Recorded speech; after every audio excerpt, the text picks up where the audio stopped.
હરિયાણાના સૂરજકુંડમાં આજે વડાપ્રધાન નરેન્દ્ર મોદીએ ભાજપના નવા સાંસદોનો ક્લાસ લીધો હતો। સાંસદોને ટ્રેનિંગ આપતા મોદીએ કહ્યું કે તમામ સાંસદો પોતાના વિસ્તારના વિકાસ પર ધ્યાન આપે। ભાઈ ભત્રીજાવાદને ખાસ ટાળે।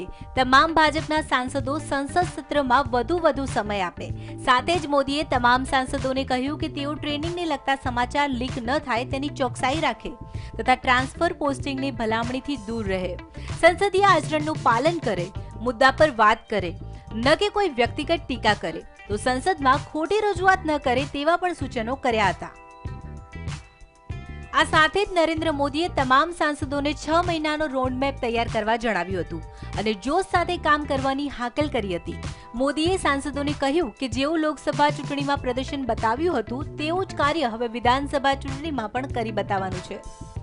મોદીની આ પાઠશાળા 2 દિવસ ચાલવાની છે, જેમાં સંસદ, સરકાર અને સંગઠનનો પાઠ શીખવવામાં આવશે।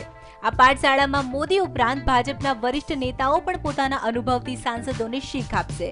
મોદીએ સાંસદોને ખાસ સૂચના આપી હતી કે વિપક્ષની નજર તેઓ ઉપર છે, જેથી ખોટા વિવાદોથી બચવું તથા મર્યાદામાં રહીને કામ કરવું। મોદીની પાઠશાળામાં ભાજપના 195 નવા સાંસદો તેમના વિદ્યાર્થીઓ તરીકે સામેલ થયા છે, જેમાં 170 લોકસભાના સભ્ય તથા 25 રાજ્યસભાના સભ્ય તરીકે સામેલ છે।